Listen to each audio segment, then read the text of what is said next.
The worst way you can get leads to convert is hiring a third-person company that is going to promise you leads using Facebook and PPC.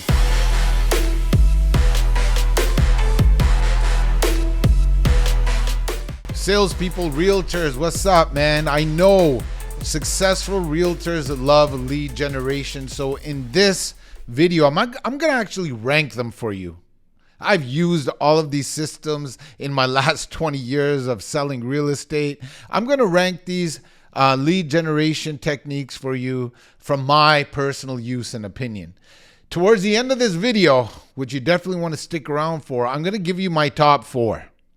That's how this is gonna work.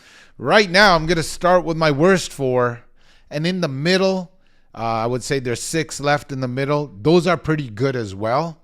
If you use correctly, but I'm going to go with my worst 4 at the end of my video, the top 4, and in the middle, those are pretty good as well. So 6 of them in the middle. So let's go.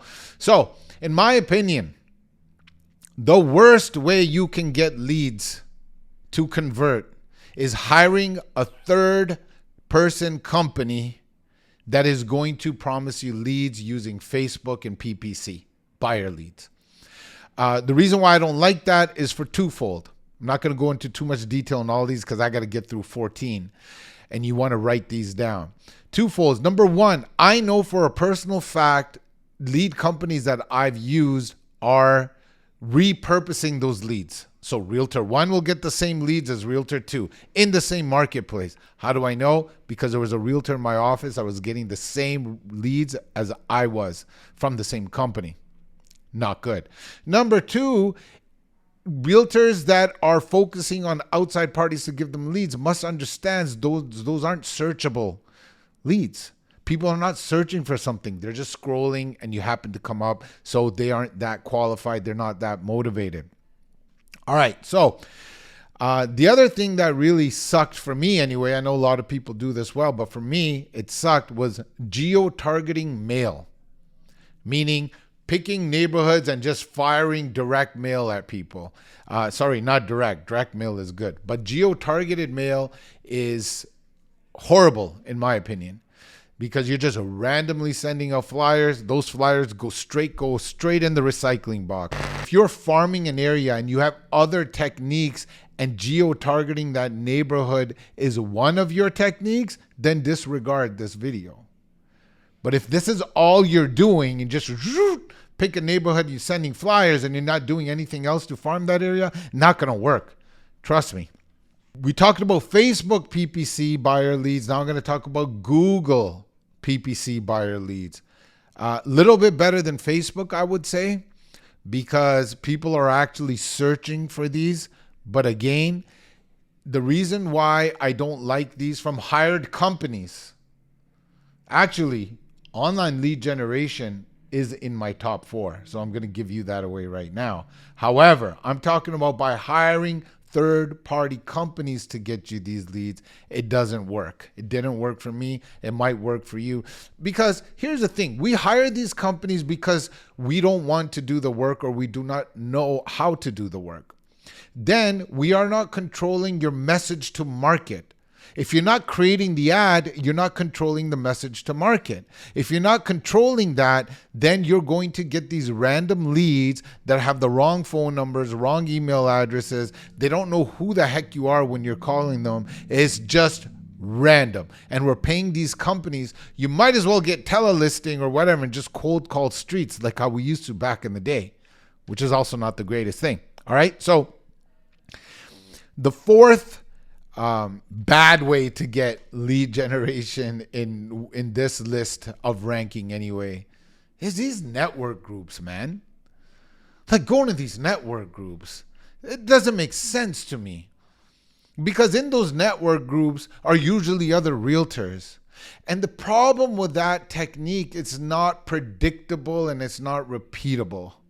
So for you guys that are telling your spouse, hey, I'm going out for a networking event so I can close some deals, bullshit. You're going out to get hammered. You're going out to get laid. I don't know what you're going out for, but it's not to go out and get leads, okay? And if that is your technique, save yourself And if you're going to do these networking groups, save yourself from them. It does not make sense. It's too random. It's not predictable. It's not repeatable. I don't like it. So that's my worst 4. Let's get those out of the way. Now, in the middle, I'm going to go through 6 that are pretty good. Let's go with direct mail targeted.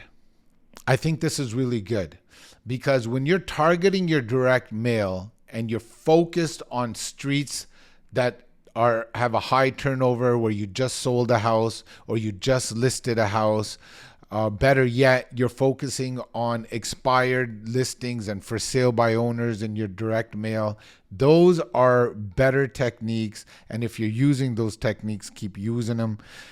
Old school, next ranking, open house. Open houses are great. Open houses, you're going to get people from the neighborhood, so potential sellers. You're definitely going to be able to work with buyers. I remember a guy when I first got into real estate, because I've been doing this for 20 years. He was a kick-ass realtor at Century 21. I don't want to name his name, but I went into one of his open houses and I'm like, yo, man, I see your for sale signs everywhere in the neighborhood. I was a young buck trying to get in the business. And he's like, Rick, do an open house every weekend, do 2. I guarantee you, you're going to do well in this business. He's not wrong, because you're out there, you're shaking hands. And if you're really qualifying on the houses that you're holding for open houses, if they're good turnover areas, especially if they're in your farm, you should always do open houses. So I think it's great. Another thing that is okay is content creation on social media, which is all the talk of the town these days. But the reality is, if you want to be an influencer or someone that is going to get business through your content, you actually really have to learn how to create that content. And number 2, you have to learn to be patient. That is not something that's going to happen overnight. Content creation is great. It's free. I'm not telling you not to do it, because I told you in the middle of this, I like all of these 6 that I'm going through before I get to the top 4. The first ones I went through, the 4, don't do it. So content creation is great. Just understand that it's a longer term thing. It's not going to get you business right now. What is going to get you business is belly to belly, face to face. That's why door knocking makes this list. I teach my students how to house hunt rather than door knock, because door knock, you're just randomly knocking on doors. In Deals on Autopilot, we teach people how to house hunt. There is a big difference, because when it comes to house hunting, you're actually looking for homes because you've already qualified a buyer through our lead generation techniques that are looking for a specific area. You're not looking for the listing. You're actually house hunting for a buyer that you can double end a listing, or you can go out and shake some hands and end up getting listings anyway. But your communication is a lot more authentic when you're house hunting versus door knocking, because you actually have a unique value proposition, something to offer. So you're knocking with purpose. Maybe we'll do a whole door knocking versus house hunting video. So if you want to see that, subscribe. All right, so door knocking is out there, and just random cold calling. Randomly cold calling. I mean, if you have nothing to do, it's not bad. It's all right. Like if you're just randomly calling houses and streets, I put it on here because a lot of people are crushing it that way. I don't like the source. I don't like the conversion of it. But if you have all the time in the world, you're just randomly cold calling streets and you have a decent script, more power to you. The last one that is in the okay part of this list is property specific leads that you get from realtor.ca, realtor.com, Zillow. These are pretty good because they're specific people reaching out to see a specific property. You know what's even better than that? I've been doing this for a long time. I can't believe this hasn't hit my list. But let's just add it right here, is your sign calls. I'll put them right there because when you have listings, you're going to get sign calls or you're going to get realtor.com leads. But the reason why we don't get a lot of sign calls is because most of us realtors, we're not getting enough listings to get our sign calls. But listings are very important, which we'll cover in a different video. You got to list to last. You know what I'm saying? So if you're not getting a lot of sign calls, you can rely on Zillow. You can rely on realtor.ca. They're expensive. Realtor.com, they're expensive. That's the problem. But when it comes to conversion, I will put them on this okay part of this list. Let's go to my top 4. Ready? These things bang. 4th on the list, let's go with online lead generation. Creating your own ads where you can have your message to market what you want to create. Okay? I teach that in the course. It is amazing because it works twofold. It's going to get you a list of prospects to call every day, but it's also going to get you a list of off-market properties during your script because that's what I teach you. And then it's also going to get you awesome conversion when you're getting on the sales side and trying to get listings because you can show your potential sellers what they want, which is a list of buyers. Long story short, it is amazing for conversion. We got to do it. That's why I have it in the course. Number 3, direct outbound calling.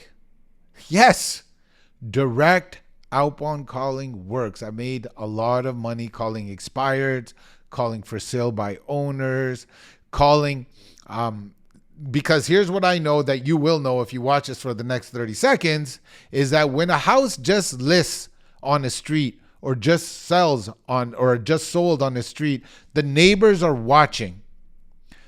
And yes, there will be FOMO. There will be other people that want to list or sell on the same street or the same neighborhood. Okay. So if you watch great realtors and you'll see a street, you'll see 2 or 3 of their signs on the same street because they know this methodology. They understand that people move in crowds. It's a mob mentality. Oh, Jack and John just sold their house for X amount of dollars, honey. I think we should sell our house. If you know that formula, you can add that on your outbound call list. And the just listed, just sold properties don't have to be yours. Your script, you can use other people's as long as you like the neighborhood and you think it's a neighborhood that's going to have high turnover and a quick sale. So that would be number 3 on my top 4. Number 2 on my top 4 are your referral partners.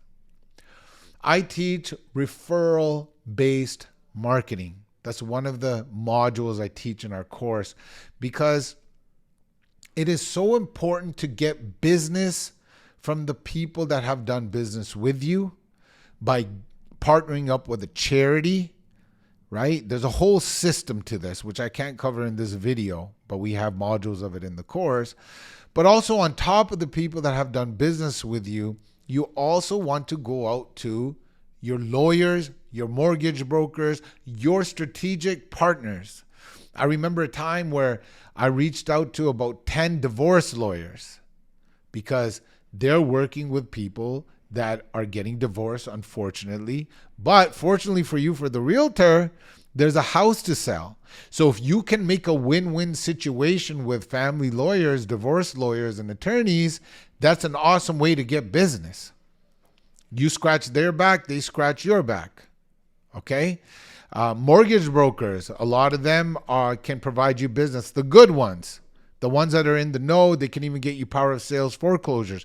Trustees are another good bunch of people to do networking with in terms of your referral market base. So second on the list is your referral partners. Those are amazing leads that have high conversion because these people are coming from a trusted professional and that person is edifying you as a realtor. Slam dunk. Number 1 on the list that is always going to work since the beginning of time. If you know how to work it, it's going to even be better, is your sphere of influence. The thing that realtors never work on. They don't put in their CRM because they are scared to call the people that they know. Look, your top 100 list, let's call it your top 100 list of your sphere, can do so much for you. It's ridiculous, because these are the people that you love and care about. These are your aunts and uncles, your nephews, your nieces, your best friends, your barber, your people that you go to the gym with, you play ball with. All of them should be in this sphere. They are your top people to get you business. Now, the reason why we hesitate to call these people is because we usually don't have something to offer. What I tell the students that I coach, if you had a ticket, a lottery ticket of $10,000 for all the people that are in your sphere, the people you love and care about, how fast would you make that call? Yo, Nick, I got a lottery ticket here for $10,000 that has your name on it. Only you can cash it in. Can I give that to you? Boom. You would make so many of those calls. The reason why you're not calling your sphere is you don't have a unique value proposition. You're not giving them value. So in our coaching, we teach you guys how to give value. And in this video, I'll give you guys 30 seconds on it. So for those of you guys that aren't enrolled, you get value from the video. The value proposition I use is getting deals for my clientele. Because if I'm the agent with the deals, I can make these calls. Yo, Nick, what's up? It's Rick. Yeah, man, ball was awesome last week. Hey, you really crossed me over and dunked on me, even though he can't dunk. But anyway, one of the things that you want to do is you want to like edify them and start with a compliment. So now it's kind of like, hey, Nick, listen, man, I don't want to take too much of your time. I know you're busy. We'll see you next week anyway on the basketball court. But man, I'm getting all kinds of real estate deals off my desk. Pause this role play for a second. Make sure you are getting these deals before you ruin your reputation and make it up. Too many coaches, rather teaching agents, just make up that you have buyers for listings. That's bullshit. You don't need to do that if you have value. I can show you how to get value, how to get these deals. Unpause. Let's go back to role play. Yeah, Nick, I get deals for the people. I build a huge net worth in real estate, and one of the ways that I know that you make money using in real estate is when you buy, not when you sell. If you can get a deal when you buy, you can sell in a week and make money. But the key is to get a deal when you buy. So, if I could come up with these deals, I don't know if you're in the marketplace or not. It really doesn't matter to me, because one day you will be. If I get these deals, can I shoot them off to you, bro? Yeah. Okay. Can you share it with some of your friends that need deals if you don't need them? Yeah, I'll do that for you. Boom, guys, that's it. Have something of value. That's why by far your sphere is always going to take you to the top. So here it is. Your lead generation system that I've used, that I personally ranked. Your list might be different, but I gave you my top 4, gave you my worst 4. I gave you the 6 that are okay. Hopefully you guys enjoyed this video. And remember, you're a couple of tweaks away from going from lost to legendary in your life.